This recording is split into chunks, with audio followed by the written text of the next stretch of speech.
This is Steve D with XtremeLyfe.com, Shark Diver Network Series podcast, and today I'm going to be interviewing a couple new shark divers, people I just started diving with recently, very new divers, very exciting to be talking with them today. They'll be joining me in just a few minutes.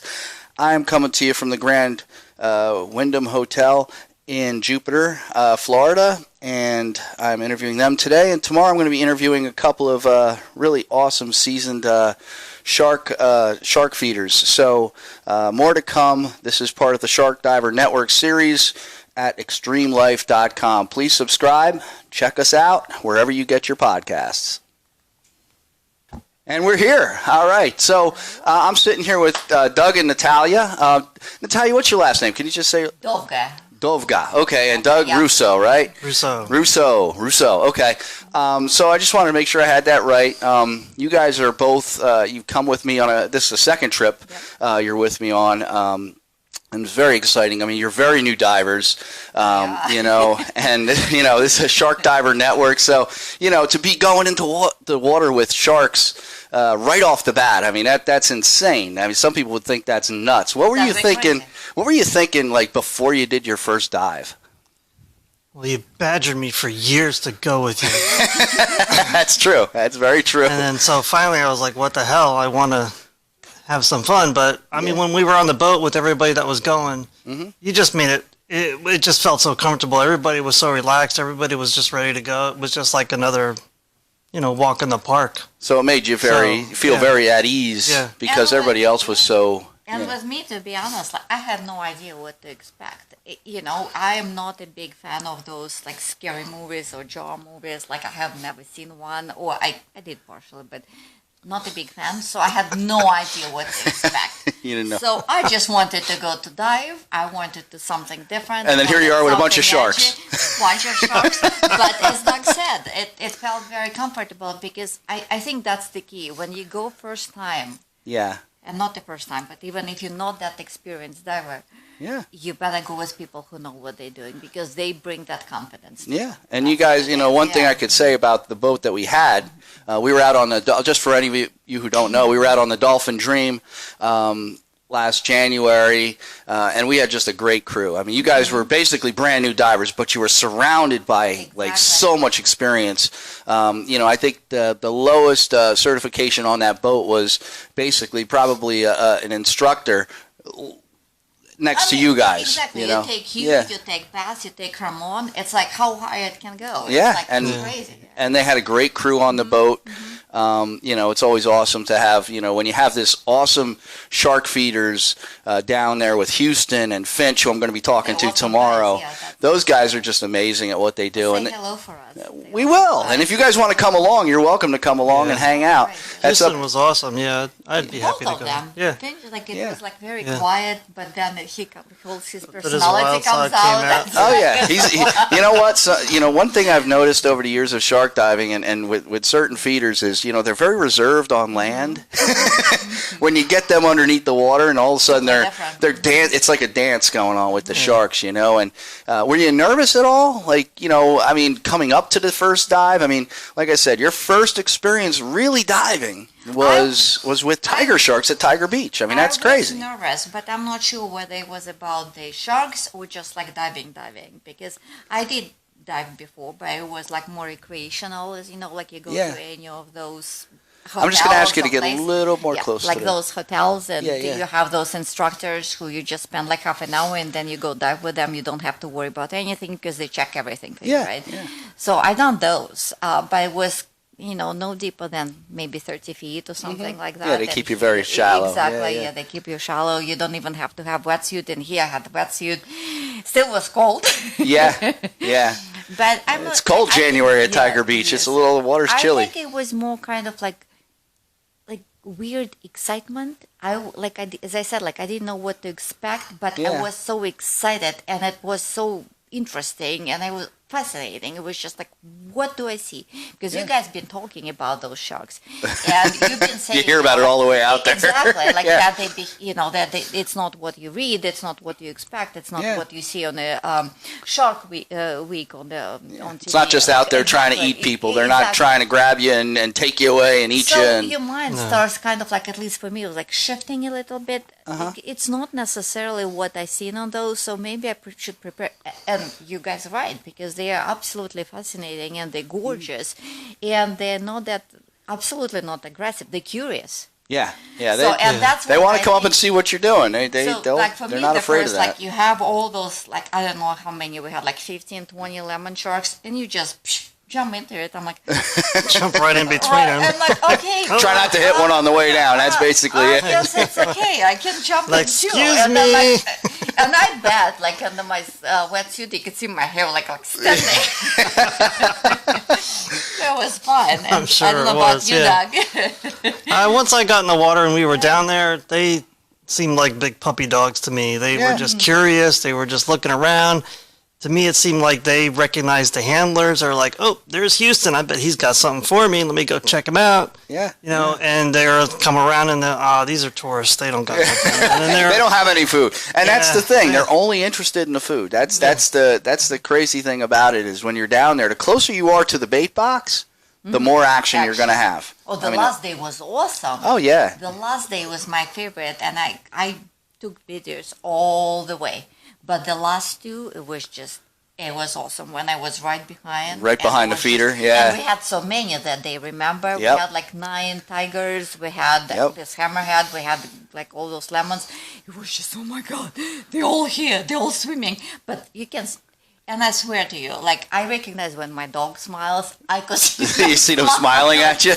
They probably were. Sometimes they wink at you a little bit, too. Right. They're like, hey, what's going on? You just have your hand a little, like, swim away from me, you push them aside, and you're fine. But it is, as I said, and Doug said, it's because we were surrounded by people who knew what they were doing. And they were doing it like you. At least we pretend to know what we're doing. We act like it. I've done this before. Yeah, sure I have. Actually, these are our first times. What could go wrong, as you would say? Because I am sure if I had only one person who was a little bit uncomfortable, I wouldn't jump in the water. Yeah. Well, it's sometimes it's contagious, that fear and it's people grew up with Jaws. They grew up with all these movies and the media saying, sharks are just trolling the ocean. They're looking for people to bite. They want to eat you. They're going to hunt you down. They're going to kill you. And I think there's that fear also of, and this is what I talk to most people. Their big fear is they can't see what's underneath. And they think there's sharks down there. And what's coming up to get me? What's going to come get you? We were sitting on the bottom, so it was like nothing coming up. Well, that's it. That's what it gives you a whole different perspective. Because now, at Tiger Beach, it's a whole, the type of diving you do there is you're basically getting loaded up with weight, dropping down, and basically planted on the bottom, waiting, and the sharks just come to you, And the other thing, it's all about like behaving properly, like being dressed properly or like equipped properly, like like all those blinking bright colors. You don't want a whole lot of contrast going on. and that's the other thing, because to be honest with you, if I knew better, I wouldn't buy those fins with the yellow stripes. I would have them black. But I had no idea. I got my fins before we we already trip, so, Yeah, and that's you'll find that over the years, because you guys have been diving. When did you get certified? You got certified October of last year. Yeah. October so of last year. Pretty much right before we were leaving, which is crazy. It was the last Well, I had gotten certified a couple years before, but I had never actually gone on any dives after. Yeah, and I know you and I had talked about that, because I knew you'd gotten certified. You and I worked together at another facility, at another job, and I always say, hey, you go diving, and you're like, no, I got certified, but what am I going to do now? You see, and on contrary, I did dive without the certificate, but it was reef diving. It was like reef diving primarily. You'll see the turtles, you'll see reef, you'll see pretty fish. But as I said, did like a Discover dives, but it wasn't deep, and it wasn't like it's. I love it too. I know you like more about the sharks and everything, and I love the reef diving too. It's totally different, but it's like for me, it's like the balance. I love the reef, but the sharks was completely different. It's interesting, you know, when this dive we went and it was completely in Jupiter, Florida. It's very different, right? Because it's more about buoyancy. You're not sitting on the bottom. You're floating like somewhere in the middle. If it's really, really like moving you, and right along, you cruise, you cruise, and you don't really have much control over it. It's like how you control your buoyancy. That's more or less, and right? that's and it's totally different experience. Absolutely, very different. Less sharks, like not as many, not at all. Like not this time of year. Not this time of year. Yeah. But the experience, because they swim around, you swim with them, so you're not just sitting on the bottom and watching. You're actually swimming with them. The experience is totally different, and that was the exciting part on this. Even though the visibility sucked. The visibility was horrible. You know, it's that Okeechobee. When they let that Okeechobee out right above Jupiter, and it just turns the whole for like 5 miles out, turns it into just kind of like this nasty, you know, garbage can of you can't see anything. I think the best day we had probably 30 feet of viz, maybe, and then it depends on where you got to in the water, because there was that thermocline too, and they deal with that this year, this time of year. You don't normally deal with that if you come out in January, February, March. You're not going to have that thermocline. It's just 70 degrees top to bottom, you know, which, you know, turns into, you know, you have really good experiences. Now, if you can keep the Okeechobee from them letting the dam out, you get very good visibility out there. Oh, that would have been awesome. Yeah, but next, you know, so next time, we'll come back. We'll come back. I'm here about it once or twice every year. So I just love this area. I'll be looking for you guys. Calling you to decide to go again. Yeah, well, we were talking about. I'm not ready to go that frequent as you do, but like once or twice a year. Yeah, I mean, and you'd mentioned, you know, it's kind of funny because Nicole and I have been diving for a long time, and you know, I've been doing sharks for probably about 10 years, and you know, she knows it's, you know, that's one of my big things is you know. Oh, we know now too. You guys have been hanging out with us for a few days, but you know, she's constantly like, we should go back to Bonaire, and I'm like, but there's no sharks there. She's like, but we should go to Bonaire. I'm like, but there's no sharks there. What the hell are we gonna do? And the funny thing is we've been there a bunch of times. I mean, I love it. It's fun diving, but it doesn't really get me going. I think, but like I said, Nicole loves it. She loves the reefs and looking at the reefs, and I like it too. But like I said, after a day or two, I'm kind of like, okay, I've seen the reefs. Yeah, I've seen the reefs, and you know, it's you know, I have been accused of being an adrenaline junkie a little bit. So, but you know, it's interesting, and you don't talk. It's just I'm the one who's talking. That's okay. It's interesting because I'm not even sure whether it's adrenaline, because you know, when you guys were commenting on my fins being yellow, after the first dive, was it commenting or busting on your fins? That was Josh. Josh is like, yeah, you're good luck with those yellow fins. I loved it. Well, lemon sharks will grab them. What was it, Robin? I loved it because they were coming towards me. We didn't have that many. We had the Bahamas. Yeah. So where they're shaking her fin like this. Yeah. Come here. So I think I actually personally think I got a little more action than you guys did, because they were coming to be checking my mask had changed. Yeah. Mask on the second. Well, you don't want contrast on your face. Right. You generally don't want that. If they bite a fin, they bite a fin. As long as they don't get your foot, you know, who cares? But you definitely don't want them biting at your face, thinking. And just to clear it up, you know, the reason they would even bite wasn't because you're a person. It's because they confuse contrast. They confuse contrast. Anything that doesn't look normal. Flashy scales. They think it's something that's like a lure. You know, they think it's something that they can eat. Possibly food. And you know, they're you know, when you have 3, 4, 5, 6 sharks around, they're competing for that food, right? They all want that food. So rather than lose it, and you know, so they're not going to sit there and go, wait a minute, that's a yellow mask. No, they're gonna basically, let me grab that before someone else gets it. And that's what they do. They'll jump and they'll get it. They'll try to grab it before someone else gets it. And sometimes that's a really bad thing for a diver. So especially a shark diver. That's why we all, if you notice, most of us, if not all of us, are wearing gray, black, nothing real shiny, nothing real bright. Dark blue.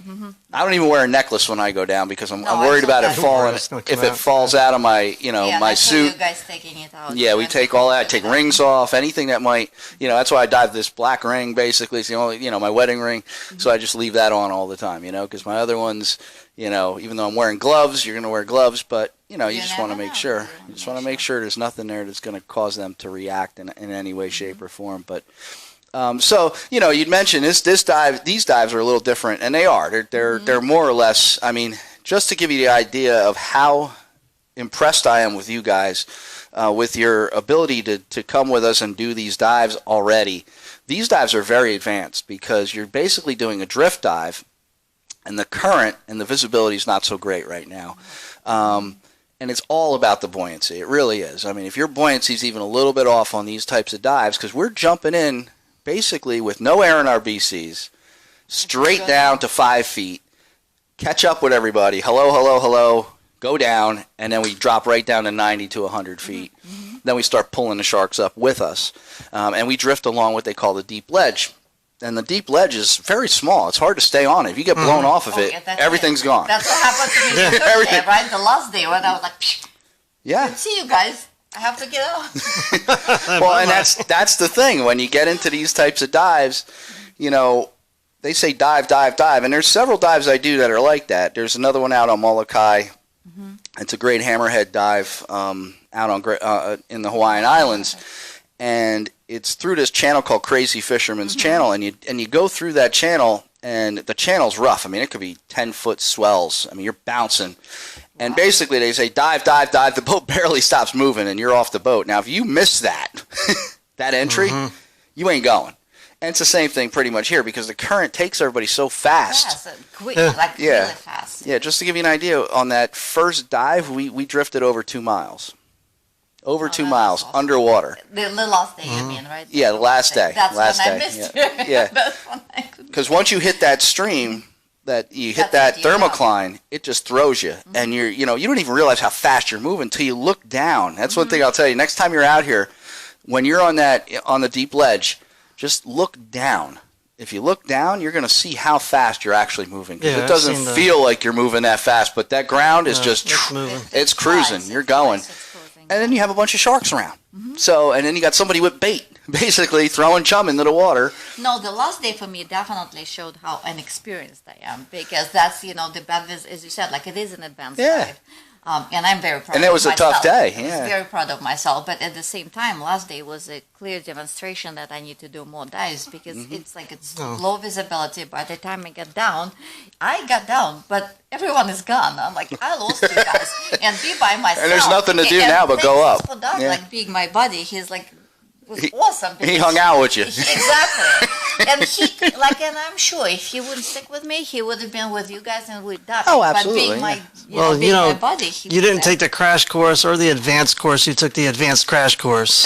That's what basically. Did, yeah. And I think you're doing pretty well. Yeah, I said, I couldn't be more impressed with you guys. Like I said, there's a lot to learn, but I will tell you, when I first started diving, I couldn't imagine doing these types of dives because they're just so, they're tough. And if you jump in the water and you miss that little bit of window and you lose the lead diver, you're gone. You're gone. You got to just go up and the only thing I would say is with the experience of that, with the experience you guys had this week, one thing I would tell you is if that ever happens again, here's what I would probably do. I would swim up, find the buoy, and try to make it to the buoy because he's running a buoy on the top. So the boat can track him. And if you can get to that, you could just descend right where that is, and you'll get right to where everybody's at. But that's experience, what I mean? It comes with time. And you know what? That might not have worked either. I might have got swept out and couldn't get to the buoy. Then I'd have to send my marker up and let the boat know where I am, and they'd have to come pick me up. But, it's a shot, So there's a lot of stuff like that can go wrong. Today we had another, I guess he seemed like a pretty new diver to me. Or at least he had never dived in the ocean before, it seemed like. But he was along with us on that third dive that we didn't make it down, and we were just like, come on, we'll go back to the boat, because he was like, oh. Well, he got lost too, right? Yeah. And now what happened? He kind of got lost, and he didn't even know where you guys were at first, right? He didn't know who we were at first. He thought we were from another trip or something. He was like, oh, and then he's like, oh, I recognize your mask and her fins. I was like, oh, thank God.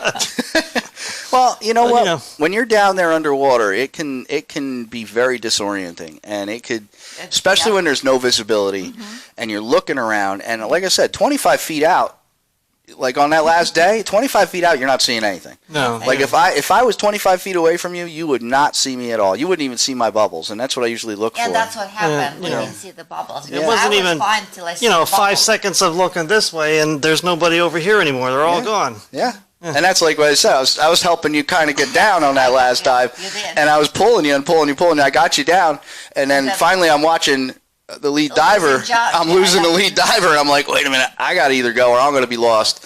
So we all kind of. I was hoping that you guys would follow along, but like I said, you were having some difficulties there, and it happens. It's there is no bad dive. There's only learning. It's learning, right? Exactly. As long as you. But as I said, like I was very proud of myself and making that diver comfortable that he found us and him like us actually helping Doug mostly helping making his decision that Doug we're was helping going out. up exactly that we're going up and like just me following it and like pulling the other one with us. Yeah. It was I felt like we knew what we were doing. That was so kind of Well, awesome. and that's it. I mean, you're helping another diver get themselves into a spot where they're not going to be uncomfortable, which is, I mean, panic is the worst thing in the world for a diver. And I've said this 100 times is, out of all the things down there that could probably hurt you or kill you, panic is the worst. Panic, if a diver panics, most situations are just situations that can be managed. And, inexperience or complacency, panic, those are the things that really kind of get you. If you get yourself out of, like, one of the things we see a lot of in the dive world is people who are not cave divers going in the caves and never coming out because they're not certified to cave, but they decide they're going to go through this little hole and crawl through, and see what's in there. And next thing you know, they kick up a bunch of silt. They can't find their way back out, and they find them a month later. And they're on out of there. Yeah, well, you can't find your way out of a cave. There's a reason why you don't dive past your skill level, right? And even with the skill level, I think, like I don't have certification for the cave diving, but I think that once you start doing it, you better dive again with the people who know you've done it many times. Like that's what works for us, I think, when we just to be fair, you gotta get close. we dove with you and seeing you being there comfortable, not panicking, those sharks, you just redirect them. Just push them away. Push them away and everything is fine. And push them down, they go away. Same with most likely with the cave dive. You need someone who knows what they do. Well, in my opinion, I will tell you, and this is from my experience, cave diving is far more dangerous than shark diving. Far more dangerous. Even though sharks can be unpredictable, but you can regulate your comfort level, right? And like I said earlier, you can regulate how close you want to be to the action. Did you try? Right, yeah. Yeah, Did you try? yeah, I've done it. But, you could literally decide if you want to be right up on the bucket, which is where all the action is, or do you want to be 10, 20 feet away from the bucket? Sit back and relax. And just watch the action, and a lot of people are comfortable there, and they don't do that. Which comes, brings me to, like, when we were on the Dolphin Dream, out with Houston and Finch and Corey and that whole crew and Captain Scott, which are a bunch of great guys. I really love those guys. I can't wait to see them tomorrow. When we were out with them, and they were, we're getting kind of into the third or fourth day, and they're like, all right, so now we're going to rotate people behind the feeder if you want to go, if you're comfortable with that. Yeah. What were your thoughts when they first started talking about that? I was all for it. That was awesome. I was ready to be right there. I was by day 3. I was so comfortable with everybody. Yeah. And I was just waiting to get closer and closer. I wanted to get a better photograph, get a better video. Okay. I was ready to go. That's awesome. That was awesome. So when as the days went on, you got more and more comfortable with the sharks being down there, and then you're kind of like, okay, I could be behind that. I could be behind the feeder. The first day I went in, I didn't take anything with me. I didn't take a camera. I didn't take any video. I didn't do anything. I just went in to see what it's like. Get acclimated. What I'm going to do there. And then after the second day, I was like, all right, I'm going to start taking pictures because, I felt comfortable. I wasn't going to have to be, And the other thing was everybody down there was watching your back. Yeah. If something was coming up behind you, there was 3 people pointing behind you, going, hey, look behind you. Yep. And not because was necessarily dangerous. It was, point your camera that way. There's something nice coming. You might want to get a shot. Plus, you want to know that there's a shark right behind you, because if you turn around the wrong way, you startle the shark. Who knows? I mean, things can happen. So you want to know that, especially tiger sharks. Tiger sharks have this ability to, and they're kind of like lemons in this way. Only lemons move much faster. But tiger sharks have this ability to turn on a dime. I mean, they're so big. And they're huge. They're so massive. Yeah. But then all of a sudden it's I've had them go over my shoulder. Oh, yeah. And I turn right here, and his face is right here, right next to me. They play a fun game with you. They come up behind you, and they're looking at you and looking at you. If you turn and look at them, they're like, no, I wasn't looking at you. They turn their head, and they turn their eyes, and then you turn away. And you look back, and there they are again, looking at you, coming up a little closer. Yeah. Well, you know what? Sharks, especially tiger sharks, I've found that they're intimidated very easily, which sounds crazy to a lot of people. Like, this is 14-foot tiger shark, like Emma, who we didn't see last year, but we'll hopefully see her next year when we go out. She's got to be 15 feet by now. Last time I seen her, she was 14 and a half feet. But it's like 3 times longer than me. My God. Oh, she's a massive. She's the biggest one out there. She's the biggest one we know of. She's enormous. But you see, it's common to see 13-foot, 12-foot. But these are still massive animals, right? So you see them, and you're like, how the hell are they intimidated by me, right? But literally, and I don't know if you guys tried this, because I think I actually told you about this. If you don't want them to come close to you, stare at them. Yeah, all you got to do is look at them. You stare at them, and they go away. They will not come near you. If you look a little bit off to the side, and you're not looking directly at them, they'll come right up to you and check you out. I remember very well when you said it. And I'm staring, and actually I was doing it the same on this trip. And you just look back, and you stare at them, and you let them pass by, and you still, and they just, okay. The only ones that don't really work well with is lemon sharks. Lemon sharks, they'll just look right at you and come right around. Well, they circle you like a boa constrictor, and they just stay right on you. I got some great video of Josh doing a dance with one of them that I posted, and I'm going to be posting a lot more stuff as I go through it. Unfortunately, I didn't get that many great shots this trip just because of the visibility. It's really rough when there's a ton of silt in the water, because you just get, and I wasn't even using flashes, because if I used flashes, the silt would even be worse. And then they started going a little haywire on me anyway. But, it's just, you get all this stuff. It looks like snow in the water, and it messes up your entire shot. So I got some good ones, but I didn't get a whole lot. I actually want to point, like what Doug said about you guys watching. That was, again, for me, diving with experienced people, when you're not that experienced, picking up the right team to go underwater, it's a huge help. I felt like, and even now, like, I knew Nicole was watching over me. Like, because now and then, like, I can see her, like, pointing or directing me to something. And when we were in Bahamas, on Tiger Beach, it's the same thing. Yep. And it was not invasive whatsoever, because, I could see you watching me, not saying anything, not doing anything, not showing.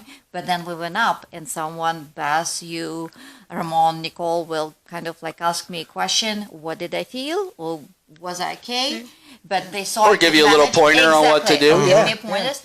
I will say what happened to me. They will give me a little pointer, and that helped tremendously. I think this is what helped me, like, even on this dive, because it was very challenging with this drift. It's just, these are tough dives. They're very tough. But very those, tough. Even for advanced divers. I've seen advanced divers jump in and do exactly the same thing. Where, and guys that dive here all the time, I've seen them jump in, lose the pack, and basically come back up. Because, it happened a couple times over the last couple years that we've come out here, where there's a guy who, there's a bunch of people who dive with them all the time out here because they live here.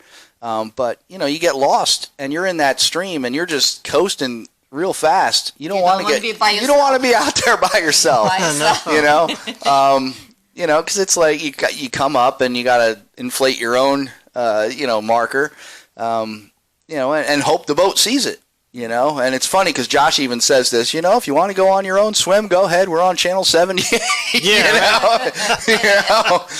Just, we monitor channel 78. Find another boat and tell them that Emerald 78. Tell them, call Emerald 78 and we'll figure out where to get you. But yeah, I mean, that's, otherwise you're going to end up in like Tahiti or something. Who knows where the heck you can end up out there. But Captain Lee was awesome. When we came up, one wave like that, and he's like, I gotcha, and he was on his way to pick us up in seconds. We even didn't have to use it. We didn't have to use our... The crew there's a reason why, out here pretty much exclusively I dive emerald just because, I've known them guys for a while now, and they have such a great, you have a good experience with them. You just do. I mean, sometimes they're they can be a bit, matter of fact or even abrupt, but it's for your own safety, right? They want to make sure everybody stays safe. So they tell you, look, get rid of that mask or get rid of those fins, or, there's a bunch of things they might tell you. Even after a first dive with you, they'll be like, look, you need to stop moving your hands around. They tell you a lot of stuff because they want to keep you safe. And one thing which sometimes you can't just be really nice about that. You got to just tell people. If you want to be a diver, you shouldn't get offended. That's the point. Because, the feedback people give you, it's not because they want to offend you, it's because they want you to be safe. Yeah. To learn. It's not about hurting your feelings. Exactly. It's not about any of that. It's about keeping you safe. And everybody else. And everybody else too. Yeah. I mean, and the one thing I'll tell you is that, if you want to be, and you said this yourself, you're always diving with these very experienced divers.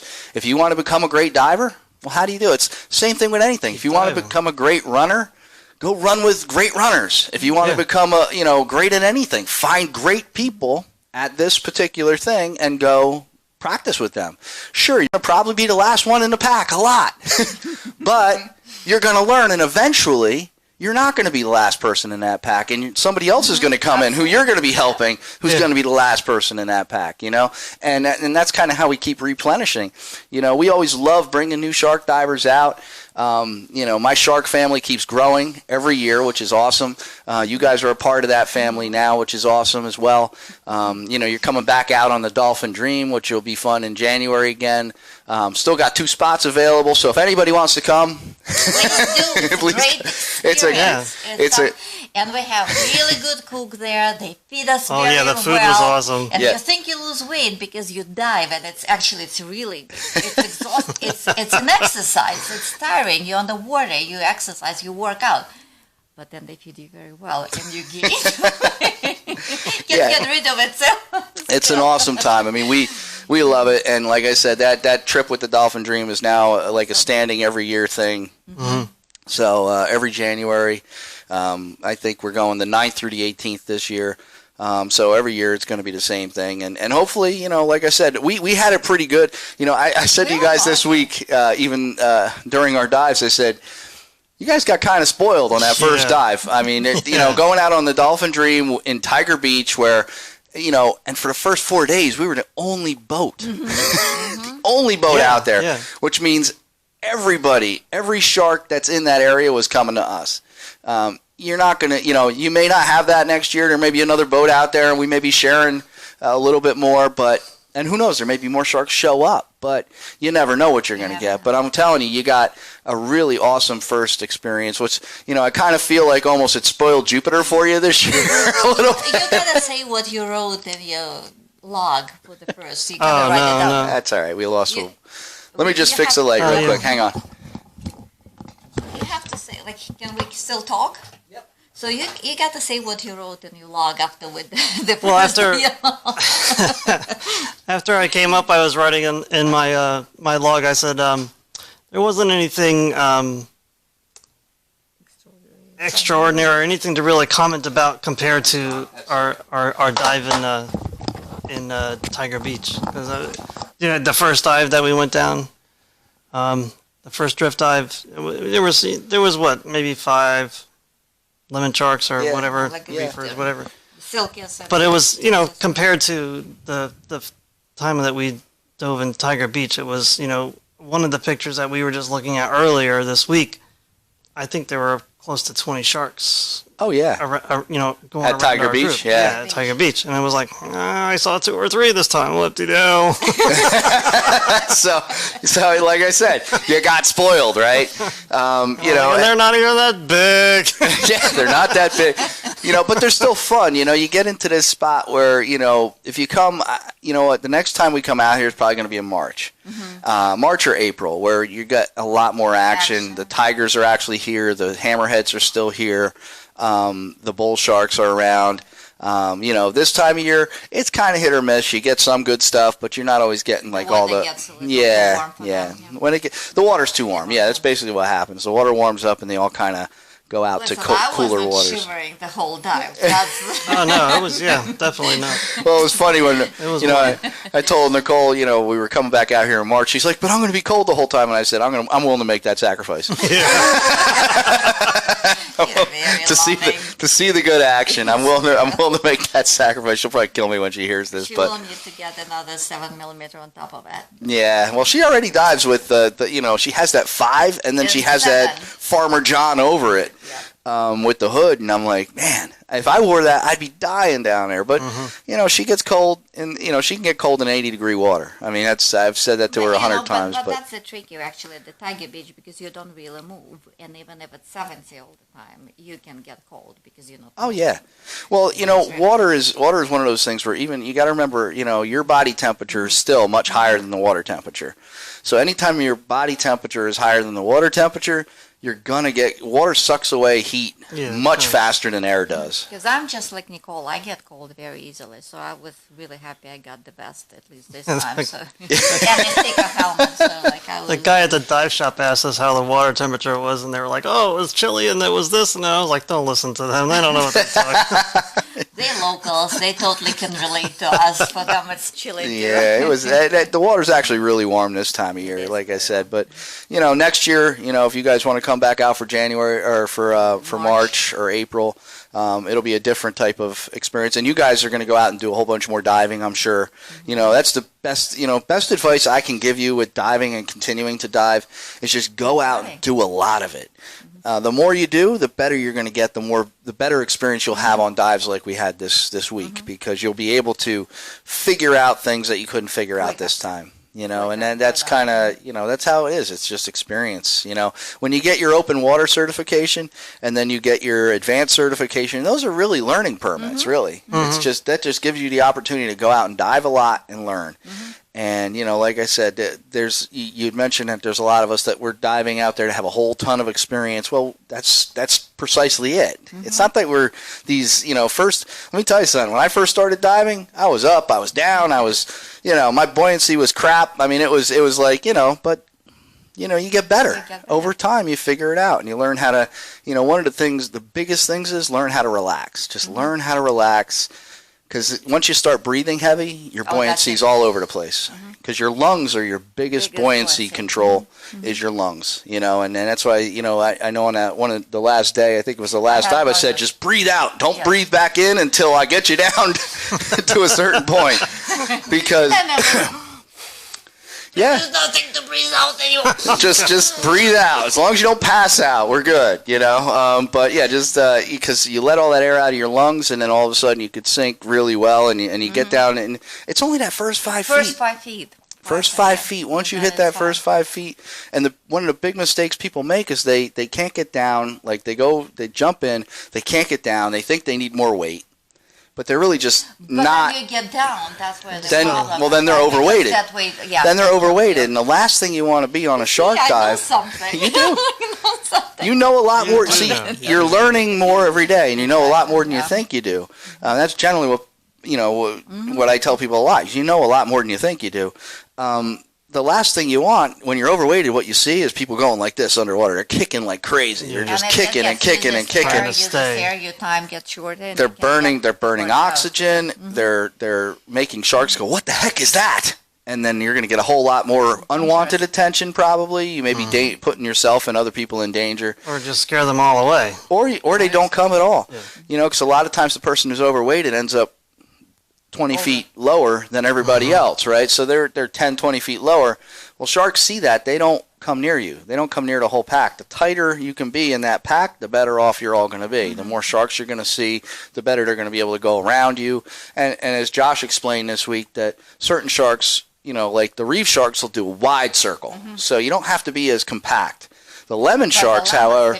They just go right around you like boa constrictors, and they'll just keep circling really tight. But if you're too wide and you're too spread out, they won't come back. They'll just leave. And then once they're gone, you won't get them back. Which is, like I said, you got 40 minutes or so, maybe an hour in a dive to really make good stuff happen. And a lot of people are taking pictures and trying to get good shots, and You don't want to ruin it. Yeah. Putting their GoPro in your face. GoPro. I can't tell you how many shots I have. I will tell you this. I can't tell you how many shots I have of people's GoPro sticks. That drives me crazy. I see a GoPro. Especially for you with all your equipment and all those. I see a GoPro stick. I'm like, oh man, this thing's gonna be in my shot every single time. And sure enough, a lot of times it is. And sometimes you have to talk to the person and say, look, I'm trying to take shots too. You can't stick that thing right in the shark's face every time the shark comes up. First of all, it's not good. Usually, yeah. Yeah, a GoPro when you're dealing with sharks, you shouldn't have it on a stick where you're extending it and sticking it in their face. That's it's either close or the other thing I learned, at least for me, like take all the pictures, but not as it's not gonna come up as the same way as you guys do. So it's something when it's very close, it makes sense, but far away, you're not quite you don't know what you're pointing at, really. Oh yeah, well they can't see what's in there. Exactly. So that picture most likely. A lot of times they're shooting video when they're doing that too, and it's just like I said, it's all fine and good once in a while, but every single dive I've had people sticking that thing in a shark's face, and I got great shots, but this GoPro's sticking right in the damn way. And you cannot cut it out. You can't get it out. There's no way to get that out. But it's part of the process. It's what people do. So and another thing, dive with experience, because they take pictures, and then you ended up being in one of those pictures, and it will be the awesome picture. Then it makes it to your Facebook profile picture. Exactly. I can't tell you how many pictures I've taken that made it onto people's profiles, and likewise, there's been friends of mine who've taken. Actually, one guy named Richard Apple took a picture of me this week, basically doing a push away on one of the sharks. And I liked it so much, I just stuck it on my profile. I mean, it's a great shot. It was an awesome shot. So and it's. I have the one I think it was you who took me and a hammerhead last year. Yeah, last year at Tiger Beach. So yeah. I don't use it at my Facebook, but I use it at work. So on my Skype, Skype. Is that you? Gotta be careful with her. Don't mess with her. She dives with sharks. She's badass. Like 4 times smaller than this thing. Yeah, well, that's the amazing thing when you see a shot with a diver next to a giant, like a great hammerhead or a great or a tiger shark. It dwarfs you. It makes you look so small. And that thing could take a nice chunk out of you. One of the shots from last year, I think it's Nicole that's in the picture, or maybe it was you, but there's one of the bigger tigers, and they have their hand out like that, like stop, and the shark is just. That might have been my shot, because I think that made it to my profile page at one time. I think it was me actually in that shot. I think Houston took it, and I was sitting right behind the box. I think so, yeah. Yeah, Houston took it. I was sitting right behind the box, and Finch was doing the feed, and the shark was coming up. That was just awesome. And I just had your hand up. Yeah. Stop. Cut it out. Stop that. Well, that was that dive. We had 9 tiger sharks, and they were, when you have 5, you have 4 or 5, it's really manageable. You can really manage 4 or 5 tiger sharks. But when you start getting into 6, 7, 8, 9, you get to 9, it's like, and they're all trying to get that crate. It becomes it becomes rough over by the bucket. And then we had lemons, and then we had, we had 2 bull sharks swimming around the back. Yeah. And then we had Patches, the great hammerhead, swimming around. So Patches would just run right into anybody. If you were anywhere near there, you're gonna run right into you. I have a great video of me sitting behind the box, and Patches comes up and just goes right into my camera, crack right into my camera. Matter of fact, I'll post that again. But it's a fun video where I think Houston was doing the feed. And I'm sitting right behind him, and then there's just all this action going on. And then all of a sudden, Patches just comes up and goes bang right into the dome of my camera. Which is, like I said. As long as she didn't break my camera, I'm fine. She don't break that dome, we're good. See, he's not concerned whether she took a bite of him or not. Like, she didn't break his camera. No, I don't care about that. As long as she don't break the camera. She could bite me, just don't break the camera. That's just came to see what's going on. Hey, you know what? Every diver at some point, if you've been in the water enough with sharks and you're doing that a lot, you're going to get what's called a tooth hug. So, it's just. Oh, by the way, thank you for that little tooth. Oh, no worries. No worries. Awesome. No worries. I know you wanted one, so. It's tiny, but I love it. So. And in fairness of all disclosure, Josh grabbed it and then threw it to me. He grabbed it and then gave it to me, and then I was like, okay, I'll give this to Natalia, and I stuck it in my glove. I'm so excited. That's tiny little things. Yeah. I already designed a ring for myself. I will have it. Yeah, save it as a, you know what? That's it's a cool thing to have. It's a good memory. She has a friend that makes jewelry. So she'll make something out of it. Yes, I will. Make a little necklace or something out of it. Yeah, it's a cool little. It's a little reef shark tooth, I think, or a lemon. It might have been a lemon. I don't know which one that came out of, but I think it was more. It's either the lemon or maybe I think it's lemon because he was actually Might have been a lemon catching shark. it because that's the ones he was swimming with. well, you know what happens with the lemons is they bite the box, and when Yeah, they they- bite the box, they drop. sometimes teeth come out.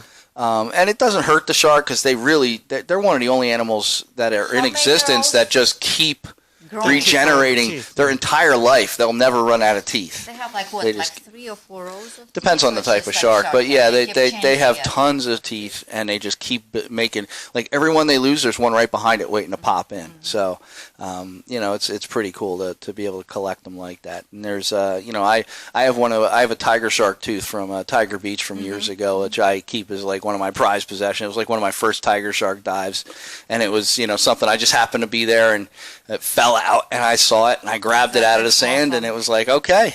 I got Good it. good deal. My I tooth have now. I have a Well, anyway, I mean, I think we basically at the end. Is there anything else you guys want to talk about? Anything else you want to I put just out? want to say thank you for introducing us to that because it is no awesome. worries. I I don't live for think- that. I don't think I would ever try it on my own. Yeah. But Doug been talking about you guys diving and that he wanted to go. I'm like, why wouldn't go with those guys I know? I'm like, okay, let's see Let's what do it it. about. Let's do it. And as I said, like he was certified. I was. Yeah. So I got certified. That was the last time October when I could get certification. Yeah. You cut it. Came in right under the wire, basically. Our certification was worse than any of the dives we've been on since.